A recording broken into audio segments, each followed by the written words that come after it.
Everyone, welcome to সঙ্গী সাথী পাঠশালা। আজকে আমরা ডিএলএড পার্ট 2 সেশন 2024-26 এর কন্টেম্পোরারি স্টাডিজ CC03 চ্যাপ্টার 1 যেটা আমরা ইতিমধ্যে শুরু করেছিলাম এবং এখান থেকে আমরা 17টি পর্ব আলোচনা করেছি। আজকে আমরা 18 নম্বর পর্ব নিয়ে আলোচনা করব। বিগত পর্বে আমরা গান্ধীজির বুনিয়াদী শিক্ষা পরিকল্পনা শুরু করেছিলাম, আজকে আমরা সেটি সম্পূর্ণ করব। 18 নম্বর পর্বের প্রথম প্রশ্ন হচ্ছে, নই তালিম বলতে কি বোঝো? 1941 খ্রিস্টাব্দে দিল্লির জামিয়ান নগর বুনিয়াদী শিক্ষার উপর একটি দ্বিতীয় সম্মেলন হয় এবং 1945 খ্রিস্টাব্দে সেবাগ্রামে অনুষ্ঠিত হয় একটি সম্মেলন। এই দুই সম্মেলনের পর বুনিয়াদী শিক্ষার প্রভাব ও মান উন্নয়ন বিশেষভাবে লক্ষ্য করা যায়। এই সম্মেলনে বুনিয়াদী শিক্ষাকে জীবনের শিক্ষা বলে অভিহিত করা হয়। সম্মেলনে বুনিয়াদী শিক্ষার ক্ষেত্রকে একটি বিপ্লব হিসেবে চিহ্নিত করা হয় এবং মনে করা হয় এই শিক্ষা ব্যবস্থা সামাজিক, অর্থনৈতিক এবং মনস্তাত্ত্বিক দিক থেকে ভারতীয় সমাজকে একটি নতুন পথের সন্ধান দেবে। এই সময় থেকে গান্ধীজির বুনিয়াদী শিক্ষাকে নই তালিম হিসাবে গণ্য করা শুরু করেন, অর্থাৎ জীবনের শিক্ষা হিসাবে গ্রহণ করা শুরু করেন। এই ছিল আমাদের নই তালিম বলতে কি বোঝো। এর পরের প্রশ্ন হচ্ছে, বুনিয়াদী শিক্ষার প্রধান বৈশিষ্ট্যগুলি আলোচনা করো। বুনিয়াদী শিক্ষার প্রধান বৈশিষ্ট্যগুলো হলো, 1. শিক্ষাকে কাজের মাধ্যমে প্রদান করা হয়। তো এখানে একটি কাজকে নির্দিষ্ট করা হয় এবং তার ভিত্তিতে শিক্ষা প্রদান করা হয়। উৎপাদনশীল হস্তশিল্পকে শিক্ষার কেন্দ্রবিন্দু করা হয় এবং এখানে একটি শিল্পকে কেন্দ্র করে শিক্ষাদান করা হবে বলা হয়। মাতৃভাষাকে শিক্ষার মাধ্যম হিসেবে গণ্য করা হয়। শিক্ষা ও জীবনের মধ্যে ঘনিষ্ঠ সম্পর্ক স্থাপন করা হয়। আত্মনির্ভরতার উপর গুরুত্ব দেওয়া হয়। এখানে শিক্ষাকে জীবনের একটি অঙ্গ হিসাবে দেখানো হয়, যেখানে জীবনে প্রয়োজনীয়, বাস্তব জীবনে প্রয়োজনীয় সমস্ত কিছুকে শিক্ষার মধ্যে রাখা হবে একটি শিল্পকে কেন্দ্র করে। আত্মনির্ভরতার উপর গুরুত্ব দেওয়া হয়, কারণ এখানে শিল্পের উপর ভিত্তি করে শিক্ষাদান। আত্মনির্ভরতা, মস্তিষ্ক, হাত ও হৃদয়ের সমন্বয়ে বিকাশ ঘটানো। এখানে যেহেতু কার্যকলাপ ভিত্তিক, এখানে মস্তিষ্ক, হাত, মন ইত্যাদিকে একত্রিত করে কাজ করানোর কথা বলা হয়েছে। সমাজমুখী ও সহযোগিতামূলক মনোভাব করে তোলা হয়। তো এখানে সামাজিকতার দিকটি গুরুত্ব দেওয়া হয় এবং সহযোগিতা মানে একে অপরকে সাহায্য করে এগিয়ে যাবে, এই কথাটা বলা হয়। নৈতিকতা ও চারিত্রিক শিক্ষার গুরুত্ব দেওয়া হয়। শ্রমের মর্যাদা প্রতিষ্ঠা করা হয়। এখানে যেহেতু শিক্ষার্থীদের একটি শিল্পর মধ্যে নিয়োজিত করা হয়, শিক্ষা দেওয়া হবে, সেই জন্য ওরা শ্রমের মর্যাদা দান করতে শিখবে। শিক্ষা হয় শিশুকেন্দ্রিক ও অভিজ্ঞতা ভিত্তিক। তো শিক্ষার্থীর চাহিদা, আগ্রহ, ইচ্ছার উপর ভিত্তি করবে এবং এর মধ্যে দিয়ে সে যেহেতু সক্রিয়ভাবে কাজ করতে হবে, সে অভিজ্ঞতা লাভ করবে। পরের পয়েন্ট হচ্ছে, বুনিয়াদী শিক্ষা হলো জীবনের জন্য শিক্ষা এবং জীবনের মাধ্যমে শিক্ষা। তো বুনিয়াদী শিক্ষা যেহেতু এখানে একটি শিল্পকে কেন্দ্র করে কাজ করানো হয় এবং সেই শিল্পটির ওপর ভিত্তি করে ব্যবহারিক দিকগুলো শেখানো হয়, যেমন শিল্পটিকে কার্যকলাপ হিসেবে কাজ করানো হয় প্র্যাকটিক্যালি, সেই সাথে তার তাত্ত্বিক দিকগুলো আলোচনা করা হয়। এই জন্য এটাকে জীবনের জন্য শিক্ষা এবং জীবনের মাধ্যমে শিক্ষা বলা হচ্ছে। হাত, পা, কান, চোখ ইত্যাদি দেহের সমস্ত অংশের অনুশীলন এবং প্রশিক্ষণের মাধ্যমে শিক্ষার্থীর সার্বিক বিকাশ ঘটে। তো এখানে তাদেরকে হাতে কলমে কাজের উপর গুরুত্ব দেওয়া হয়েছিল। নেক্সট হচ্ছে, বুনিয়াদী শিক্ষার লক্ষ্য হলো সামগ্রিক ব্যক্তিত্ব ও চরিত্রের বিকাশ। তো বুনিয়াদী শিক্ষা সবসময় সমগ্র ব্যক্তিত্বের যাতে বিকাশ ঘটে, চরিত্রের যাতে বিকাশ ঘটে, উন্নত নাগরিক যাতে গড়ে ওঠে, সেই দিকে গুরুত্ব দিয়েছিল। নেক্সট হচ্ছে, এই শিক্ষা কেবলমাত্র গ্রামের শিশু বা গ্রামের উন্নতির জন্য নয়, শহরের ক্ষেত্রেও একইভাবে প্রযোজ্য। এই শিক্ষাকে গ্রাম কেন্দ্রিক নয়, শহরের ক্ষেত্রেও সমানভাবে রাখতে চাওয়া হয়েছিল। নেক্সট হচ্ছে, বুনিয়াদী শিক্ষা কেবলমাত্র শিক্ষার্থীদের জন্য না, তাদের অভিভাবকদের জন্য, সেই সাথে নারী ও হরিজনদের শিক্ষার অন্তর্ভুক্ত। অর্থাৎ বুনিয়াদী শিক্ষা কেবলমাত্র সাধারণ শিক্ষার্থীদের জন্য না, তাদের অভিভাবকদের জন্য এটি গুরুত্বপূর্ণ, সেই সাথে নারী এবং হরিজন অর্থাৎ পিছিয়ে পড়া শ্রেণী এই শিক্ষার অন্তর্ভুক্ত। নেক্সট হচ্ছে, যে শিল্পকে বেছে নেওয়া হবে তা হবে স্থানীয় পরিবেশের সঙ্গে সামঞ্জস্যপূর্ণ। যে অঞ্চলে যে জিনিসটা সব থেকে বেশি পাওয়া যায় সেই জিনিসটার উপর ভিত্তি করে শিল্পটি বেছে নেওয়া হবে এবং যে অঞ্চলে যে জিনিসটার চাহিদা বেশি সেই জিনিসটার উপর ভিত্তি করে শিল্প গড়ে উঠবে। নেক্সট হচ্ছে, এই শিক্ষা হবে বাধ্যতামূলক এবং অবৈতনিক এটি ছিল অত্যন্ত গুরুত্বপূর্ণ একটি পয়েন্ট। এখানে শিক্ষাকে বাধ্যতামূলক করা হয়েছিল এবং অবৈতনিক করা হয়েছিল, যে পয়সা লাগবে না। নেক্সট হচ্ছে স্বাস্থ্য, পরিষ্কার পরিচ্ছন্নতা, নাগরিকত্ব, খেলাধুলা, বিনোদন ইত্যাদির প্রতি গুরুত্ব আরোপ করা হয়। 19 নম্বর পয়েন্ট হচ্ছে শিক্ষার্থীর মূল্যায়ন হবে অভ্যন্তরীণ দৈনন্দিন কাজের ভিত্তিতে, বাহ্যিক মূল্যায়নের প্রয়োজন নেই। অর্থাৎ শিক্ষার্থীদের প্রত্যেক দিন যা কাজকর্ম তারা করবে সেই কাজের ভিত্তিতে তাদের মূল্যায়ন করা হবে। তাদের আলাদা করে কোনো পরীক্ষার ব্যবস্থা রেখে সেখানে তাদেরকে ডেকে এনে কাজ দিয়ে তাদের কাজের মূল্যায়ন করা প্রয়োজন নেই। প্রত্যেক দিনের তাদের আচরণ, তাদের ব্যবহার, তাদের কাজ এইসব দেখে তাদের মূল্যায়ন করা হবে। লাস্ট হচ্ছে পাঠ্যপুস্তকের বোঝা কমানো, অর্থাৎ যতটা সম্ভব পাঠ্যপুস্তক পরিহারের ব্যবস্থা করতে হবে, অর্থাৎ পাঠ্যপুস্তকের পরিমাণ কমাতে হবে।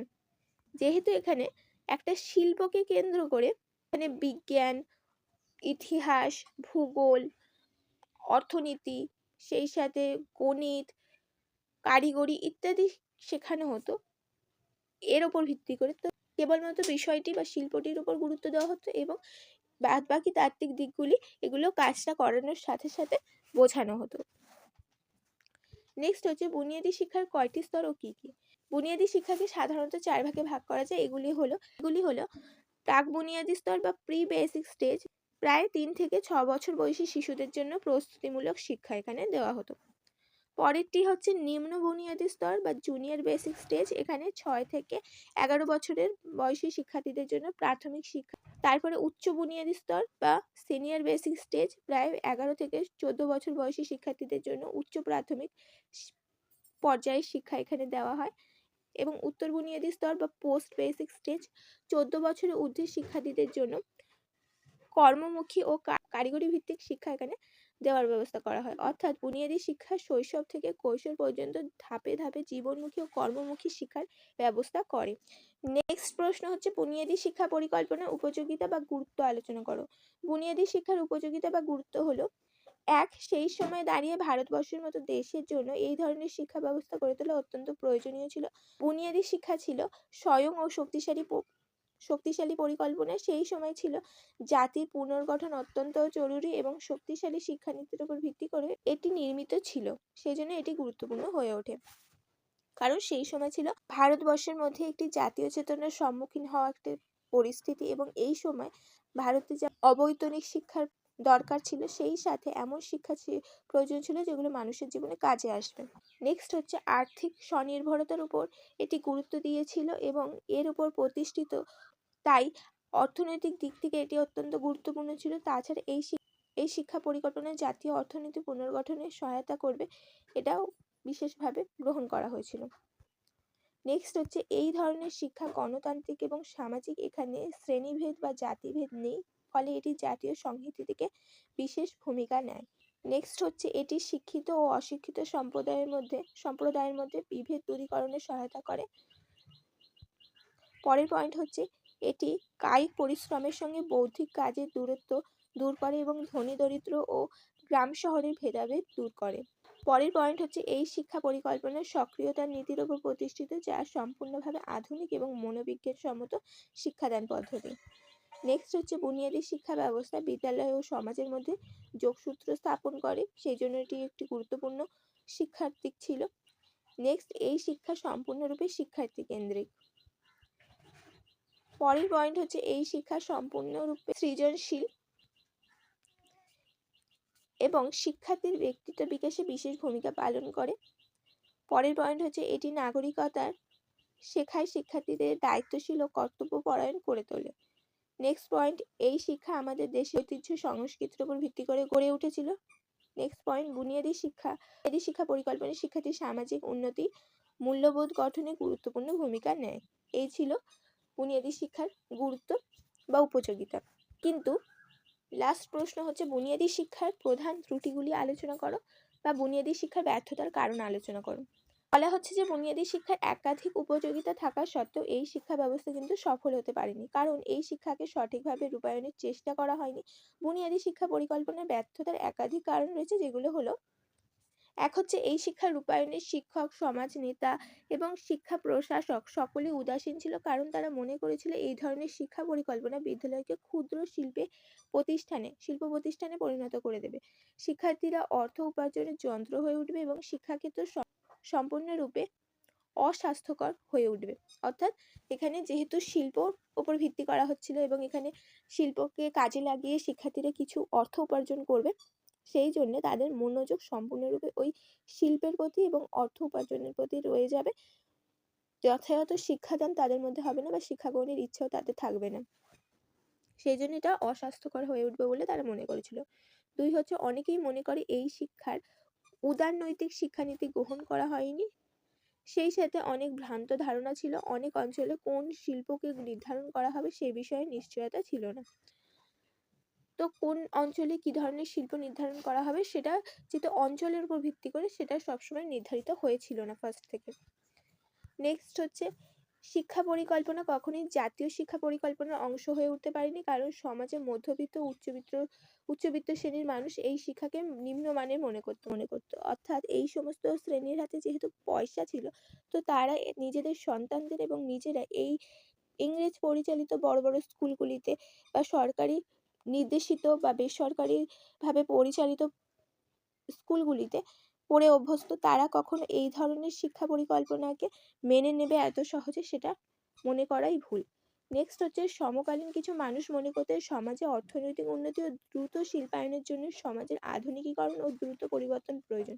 বুনিয়াদী শিক্ষা পরিকল্পনা সেই প্রয়োজন মেটাতে সক্ষম নয়, এজন্য প্রয়োজনীয় আধুনিক বিজ্ঞান ও প্রযুক্তির প্রয়োগ। তো বুনিয়াদী শিক্ষা পরিকল্পনা ছিল মূলত কুঠির যে শিল্প, দেশের প্রাচীন কুঠির শিল্পকে গুরুত্ব দিয়ে তৈরি করা হয়েছিল, কিন্তু কুঠির শিল্পকে কেন্দ্র করে যে সমাজ ও দেশের বৃহত্তর উন্নতি সম্ভব সেটা কিন্তু কখনো সম্ভব না। সেই জন্য তারা মনে করেছিল আধুনিক বিজ্ঞান ও প্রযুক্তি গুরুত্বপূর্ণ। নেক্সট হচ্ছে এই শিক্ষা পরিকল্পনা বা রূপায়ণের জন্য যথেষ্ট আর্থিক অভাব ছিল। পরের পয়েন্ট হচ্ছে এখানে যে শিল্পের কথা বলা হয়েছে তা সম্পূর্ণরূপে যান্ত্রিক এবং এর জন্য কোনো বিজ্ঞানসম্মত পদ্ধতি গ্রহণ করা হয়নি। নেক্সট পয়েন্ট, এই ধরনের শিক্ষা পরিকল্পনার সময় তালিকা নির্মাণ করা ছিল অত্যন্ত কঠিন একটি বিষয়। এবং লাস্ট পয়েন্ট, সব থেকে গুরুত্বপূর্ণ পয়েন্ট হচ্ছে এইসব শিক্ষাদানের জন্য যে যোগ্য শিক্ষক ও প্রশিক্ষণপ্রাপ্ত শিক্ষকের প্রয়োজন ছিল তার যথেষ্ট অভাব ছিল। তো এই সকল কারণে বুনিয়াদী শিক্ষা প্রভূত উপযোগিতা থাকা সত্ত্বেও গুরুত্ব থাকা সত্ত্বেও ব্যর্থতায় পরিণত হয়।